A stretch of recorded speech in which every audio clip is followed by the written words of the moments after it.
So today's topic is future trends of BIM. That's what we are going to talk about. We had a very brief preparation to this topic and kind of brainstorming, throwing in buzzwords that we keep on hearing nowadays. We couldn't do a podcast without talking about AI, I guess. But what we can also come up with is digital twins. These are topics that I think if you visit a conference nowadays, or if you just follow any kind of trends where BIM is heading to or digitalization is heading to, are coming up. What do you think, Shivang? I think digital twin, as well as there is one more area where future trends are going to work, and that is AI is coming in design iteration also. And where I see things going is that AI based design iteration tools, and then the extension is going to be the BIM. So you can say that, I mean, at least where I see is there are certain AI based design iteration tools which understands BIM language also. So there are tools which are going in the direction of design iteration, but they understand, ideas of open BIM. So that is another spectrum where the future trends are going. Yeah, and I think also adding to that is more interoperability, more open BIM. So there's a big drive for tools that make it easy to share data and also access that data way into the future. So if we're talking about future, I think it's important also to note that it's access to that data. We talk about digital twins and in IoT, so and sensors and technology, and there's a lot of AR and VR and a lot of new devices that are doing lots more mixed reality as well. I think that all of those things integrated more together obviously will be in this future place of a better built environment. But if we were to stretch right the way into the future, can you see a day when we will be able to use language to design? So I asked for a building. Can I get a building to this design standard in this location, this many stories, this use case, this mix split within this budget? And also, can I get it digitally printed on site on Thursday after going through automated permitting, and everyone gets paid the instant that they do their work? Can you see something like that being as integrated and as I possible? can say this is happening in parts. So right now there are softwares which gives you AI renders. Like there are softwares where you just do your massing and use AI renderer, and it gives you design iterations based on your prompts. You can give a prompt like, this is office building in such and such environment in such and such city, like something like that is already happening. Then in other spectrum, what is happening is how you do digital printing, like 3D printing. So there are companies in China which are already using directly from BIM to print, 3D print, and then on-site execution. And then there are countries where you submit your files online for code checking. So all this is happening, but I feel that it is happening in fragments. It is not a continuous process. I mean, some part is happening somewhere and the other part is happening some other part of the world, and the third part is happening completely in the third part of the world. Something like this is happening, is what I feel. So you're saying what are your views? Some form of a platform to tie all of that together, from the early planning. Yes, we need some platform. Yeah, that sounds good. So you talk about AI. We brought up AI, Akash, at the onset of this. This is, you think today you can't talk about anything without talking about AI. It helps with advancing smaller tasks, and it helps with, I think Shivang then was saying about design iterations. What other parts of the workflow is AI being used in for building information modeling, or how in more detail can you describe how that's helping teams? Well, I think it's when we are talking about AI, we also have to discuss how humans are accepting actually the results from AI, and whether I believe that with the tools that are coming out nowadays and all this language is you could do pretty much anything with AI, but would you really trust it in a professional environment? How much you can really rely on what's an output of an algorithm? And I think what I see happening, or my personal view, is that finding and isolating those tasks which you can first implement AI and first introduce, and maybe reducing risk and learn the results of this exercise. So that's how I see the implementation of AI, and just drop feeding it into existing processes, making really the labor intensive work a little bit more fun to work with as well. And I believe it's going to add up nicely to a larger workflow. But yeah, it goes step by step probably. That's great to, yeah, so it's optimizing the smaller pieces in the bigger workflow, and hopefully with the open BIM and the overarching integration as we move and as people become more confident with the individual steps, start tying together more and more of those steps. One of the things that I think is easier for teams to do, Shivang, is to implement AI workflows inside of their organization. So in the design and construction industry, we're very fragmented, and teams have their individual task, and then they throw their output over the wall to somebody else to then start working on. How can you see challenges with using AI as you go between those different barriers, those silos? How can AI help as you cross those silos? Any thoughts there? I feel that the biggest lack right now industry is facing is project planning. I feel that people are getting over enthusiastic about this idea of BIM. So I see a clear drastic divide. There is one side professionals who still feel that dumb CAD plus pouring a ketchup on top of plan elevation section of sandwich is as good as eating the sandwich. And then there is another place where people are over modeling, over detailing. And I feel that in both the cases, these guys are scared that if we move to BIM, we'll have to do too many things. And these guys are over enthusiastic. So I feel that tools like Plannerly are more important here, which defines your exact role. What is the scope of work for each individual? Another challenge that I'm facing in India and observing is people are not actually aware about BIM execution plan. Somebody told them that there is something like BIM, and then they feel, oh, if we do BIM, we'll be looking cool. So they want to just switch to BIM. Forget thinking about scope of work. Forget thinking about what is the clean modeling, what is the clean authoring. I mean, that is still second step. Scope of work is missing, is what I feel. So if you ask me, future trend of BIM, I feel that the biggest requirement is using AI in BIM execution plan. I mean, it's a wishful thinking. I don't know how and when, which company will reach there, but I would want to see a day where AI is used in BIM execution plan. Like imagine BIM execution plan suggested by AI, and then based on that plan, scope of work is defined, and then based on that, BIM authoring is done, and then based on that, the entire process starts. I mean, design iteration using AI is still important. I'm not denying that, but this is also important, is what I feel. Yeah. You do know that we have AI generated BIM execution planning, and we are adding the AI generated scoping as well. So there's those pieces that we're putting in place. So that's stuff that we could talk about all day, but it's not about Plannerly. It's about what does this do for our industry. Imagine if you're creating you're trying to do checking of a model, or you're trying to do understanding and analysis.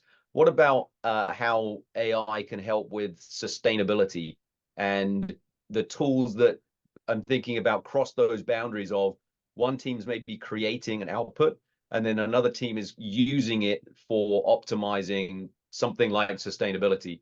Any ideas there, either of you, Akash, on sustainability? After all, I think everything when we are using AI is running on a huge amount of data, and of course, finding the best combination of data and using the best material, for example, possible in order to make it the most sustainable not only to operate, but also to manufacture, to build, to install. So I think in any places when you have to make lots of decisions after understanding a huge amount of data, AI and machine learning and all those terms and abbreviations will definitely help. I don't know if this is the direction where you would want it to go, or this is kind of the question that you had. But of course, I see the place for AI there as well. Yeah, no, I didn't have a preconceived. I'm thinking your answer is perfect, saying that there's so much data that AI helps us to understand that data. And that's the part where, from a sustainability perspective, it totally can make a lot of sense.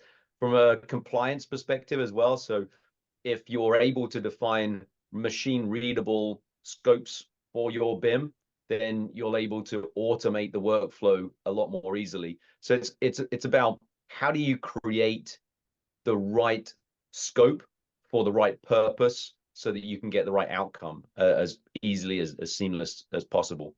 From a compliance perspective, there's a bunch of different codes, building regulations, etc. And there's some really cool stuff being done, whether it's AI or whether it's just better algorithms that are easily able to take models and check them against code. That's something that's going to streamline a lot of teams' work and effort to make sure that they're creating designs that are compliant rather than manually having to go through that process. So all of these future trends are about how to optimize the creation of the design, the checking of the design, the use of that design, talk about digital twins. So Shivang, how about digital twins? As far as a future trend, you're seeing digital twins being specified and used more and more? I feel that, we should try to adopt this idea and embrace this idea of digital twin, because digital twin, not only, I mean, right now it sounds more like a marketing word, but from where I see is, I mean, in the building I am staying, let's say, I'll give example of that building. Every day we have a new challenge, because I am in a multi-story apartment where on one floor there are 8 apartments, and there are 45 such floors with 8 level of podiums, and the 8th podium is double heighted space. So there are a lot of services going, lot of firefighting services, and a lot of plumbing, electrical. There are a lot of electrical rooms. There are a lot of services which, took me almost 2 years to understand for this entire building. From where I see is, imagine this all being on digital twin, and then just operate your building using digital twin. That is more in terms of, cost saving. That is most important in terms of proper management, proper control. Right now digital twin is more looked at just viewing tool. I mean, there are very few countries in the world, especially the Scandinavians, who are actually exploring this digital twin for management and maintenance of building. I have seen live prototype of this thing where they are, managing their entire building using iPad. But the other countries or other part of the world is still not there. And in future trends, what I see is digital twin will be used to manage and maintain the building. But before we reach there, AI, or the base should be BIM. If it is BIM based AI or AI based BIM, you will have a proper model with all the information, all the properties to manage as a digital twin. So that is where I see things are going, that things will go. And I don't see, I'm not, when I say this digital twin being used as actual maintenance and management tool, I don't see it as a long future.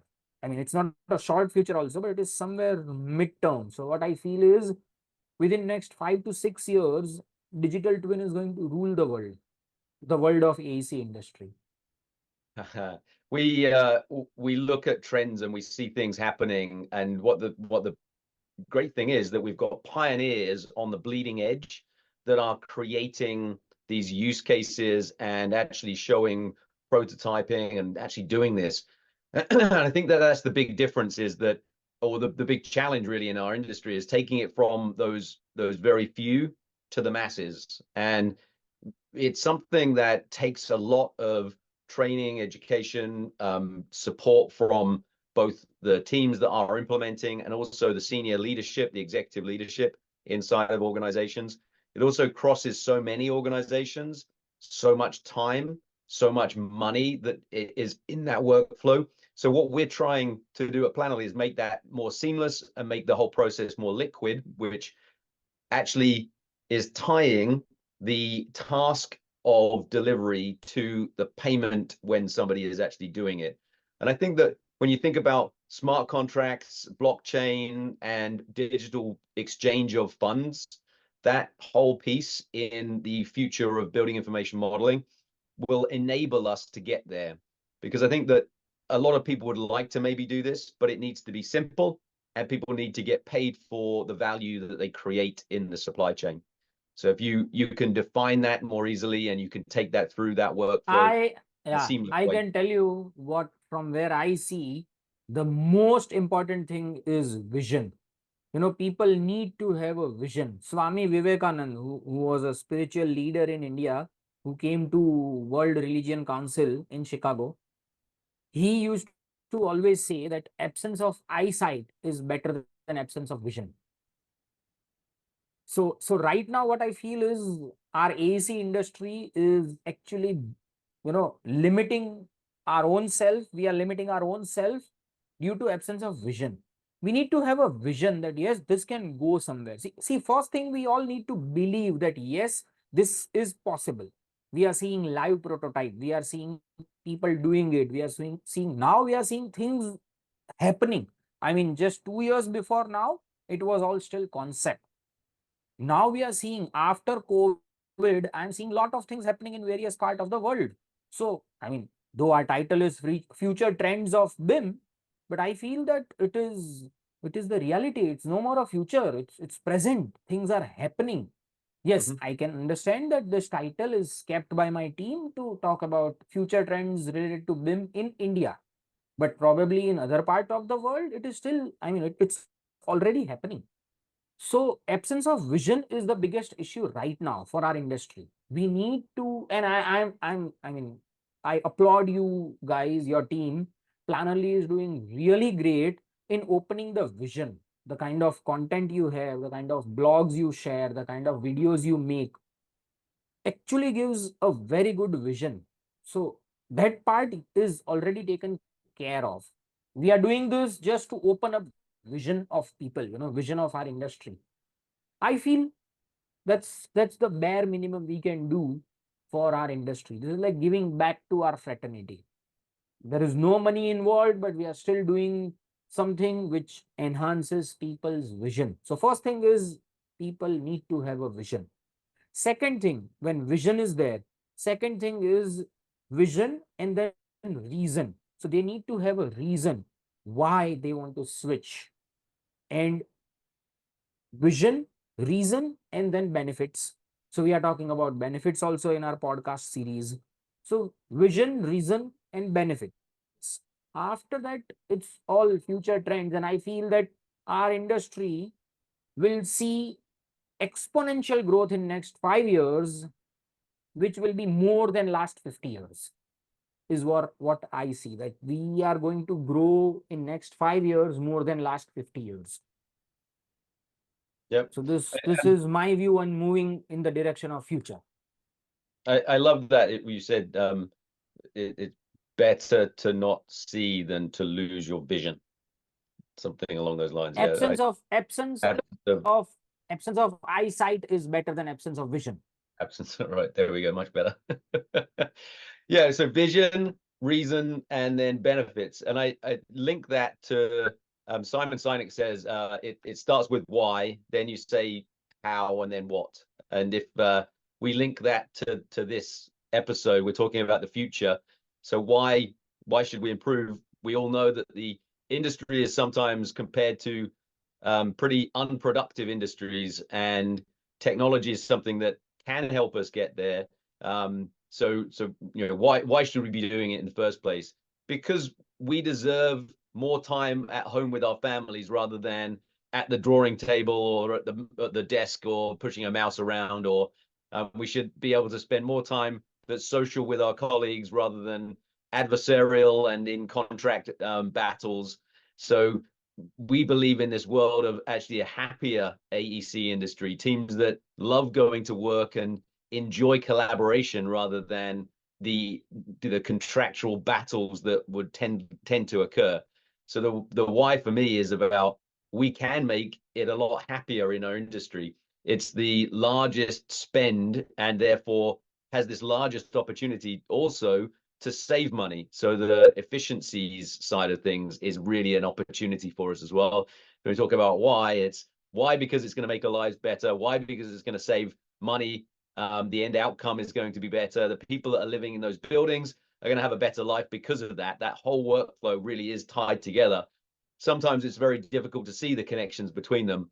And then we talk about how. So how are we going to get there? I think we've already discussed some of those things, which are a more integrated workflow, an understanding of defining requirements in a way that can be then actually machine readable and checked and gone through a workflow that's actually a little bit more connected and a little bit more purpose driven. And then so you say why, how, and then what are we going to do about it? I think what we're doing is trying to, as you mentioned, Shivang, share that vision and push for a better way of doing things. And I think that it's about education, it's about better software, it's about better training in those products, it's about more integration between those products, it's about trying to do things that are going to create a much more seamless workflow, like, for example, defining requirements and tying it to payment so that people are really incentivized to do that. And I think that all of those things are the what's, what we need to do in order to enhance the workflow. Any thoughts there, Akash? What do you think? How do we connect the vision to the next steps that we can actually do? How do we tie that future vision? I think it's a tough topic. I mean, I do believe that we have really good visionaries in our industry, and they are seeing the next 5, 30, 60 years of where we should be heading to. I think we are listening to them, and I do believe that our industry is actually making progress. Maybe it's not as fast as we believed. So I remember 20 years ago hearing that 5 years from now it is going to be completely different, and I tend to hear the same 5 years kind of time frame even nowadays. But if we look back, I believe we made a huge progress. I think keys is really the motivation to move, and organizations like, for example, Building Smart, I think is doing a great job when it comes to bringing all the players together. And you mentioned collaboration and seamless data flows and things like that. So that's a pretty important topic to actually really make it happen, because we can have beautiful tools, let it be an AR, VR solution, as you mentioned, but we still need to have good data, and data comes from different sources. So we have to make sure that there is actually a data flow. So probably that's a key. So hearing the visionaries and then making this integration possible, and then I believe in, if not baby steps, but smaller steps. So integrating and introducing new achievements of our industry into the workflow, but not just throwing it on our workflows and allowing AI to do everything, but rather introducing these in small steps. I think that would be a strategy that I would follow probably. Great. Shivang, I mean, we cannot. I mean, I would always believe that. I think we have discussed this in our last episode also, that you don't have a threat from AI. You have a threat from somebody who knows AI, how to use AI. So I mean, this is something which keeps coming to my mind, that I mean, I don't have a competition with AI. I have a competition with maybe Clive or Akash, because they know how to use AI.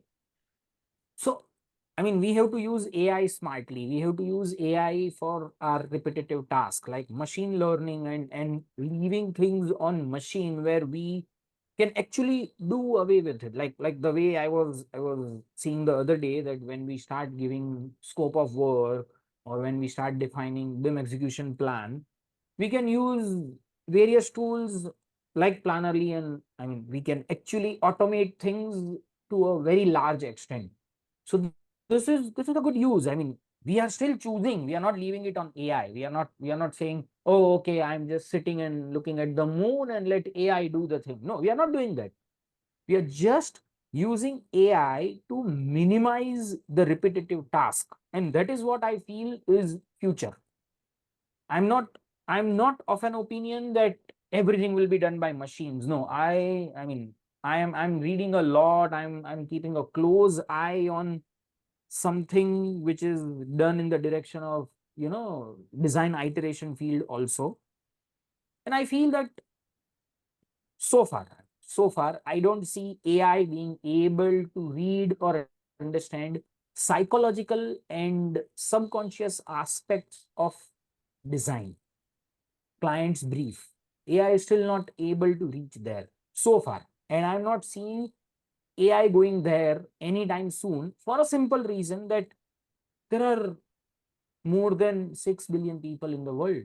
And then those people are having a different temperament. Even 5 fingers in your own palm are not same. So every other client will be different. And it is very difficult for AI to understand their subconscious psychological needs. So I don't see AI going there. Where AI is going is how to define scope of work, how to define what are the requirements for this project from the documentation and execution and management point of view. These are the areas where I see future AI being used heavily. Yep. Using AI and using more integrated workflows products will be, yeah, it's about who does that. It's not that there's a fear for AI taking your job. It's somebody using AI. They're definitely going to take your job. The principle behind this whole thing is how do you use these advances to create better data, more integrated workflows, more simple and more valuable outcomes. And for that, we see, I think we've talked around these things and specifically for them as well, but each piece of that workflow will be optimized using different parts of it. So meaning you could use not necessarily AI, but some kind of vision-based AR, VR, MR to be able to have a better communication of what has been created, maybe through some design iteration using some AI, some generative design, some easier ways to create more optimum outcomes that then can be reviewed in a better way through AR, VR, etc. And tying those steps together, along with tying it, that connection will tie together all of the different silos of teams and hopefully create better ways to communicate and a better outcome as the design and build product. And we've talked briefly about the opportunities for 3D printing, so optimizing even through to the construction workflows. And then we talked as well about the digital twins and sensors that are connected so that we can imagine, instead of having to change the conditions or change the thermostat or change the window openings, it's all controlled automatically based on occupancy, based on people movement, based on preference, based on very, very connected ways of managing a lot of data. So yeah, I don't know whether anyone has something to close. Akosh, any closing thoughts? You opened us up. Any closing thoughts? Well, I think you just summarized it really well. And what I was thinking about is what we have to do in order to get there. But again, I think our industry is making nice steps to actually achieve the goals that we set a couple of decades ago, maybe. And future of BIM is probably going, the future trends in AEC are something that probably are moving anyway. So as we invent new workflows, as we invent new ways of working together, it will just open new opportunities for us to keep on improving the way we work together. So actually, I think when we talk about future trends and the future of our industry, it's a moving target. And I think we are on the right path of doing it. It's probably more collaboration to really make it happen. So having said that, I'm not sure if I can add any more thoughts to it. I believe that we are on the right track. We have to keep on doing what we are doing, but maybe Shivang, you have something else to add as well. Yeah, I have. So in last 40 minutes, 30 minutes, we talked about, lot about AI and machine learning and design iteration and this and that. But I feel that all these are pearls. We need a thread to make it a necklace. And I feel that this thread is going to be standards. Right now, there are no standards. There are no industry-wide standards when it comes to using technology or BIM per se. And I am reading and studying very minutely. I feel that ISO 19650 is going to be this thread which will bind all these pearls together to be a very nice necklace. Because without the thread, pearls are very good. You can see them in your palm and you can be happy that, oh, I have 50 pearls in my palm. I have 50 pearls in my box. But you cannot wear them and go out and flaunt them. If you want to flaunt them, you need a thread. And that thread is going to be ISO standards. And I am strong believer that every software, anyways, it is happening. It is happening, and I'm seeing with various software that more and more software vendors are, venturing or trying to venture into this ISO compliance, or they want their softwares to talk ISO language. So another biggest future trend, and we can have a separate episode on this, is going to be ISO standard. ISO 19650 is another future trends in BIM, but I specifically want to end here with ISO 19650 mention, and we talk about ISO 19650 in next episode. Very cool. Let's pick it up next time. Thanks, everyone. Yeah, because this itself, ISO itself is a long topic. I think we'll need more than one episodes for this. I agree. Yeah, lots to talk about. Standardization, ISO 19650. We'll see you next time.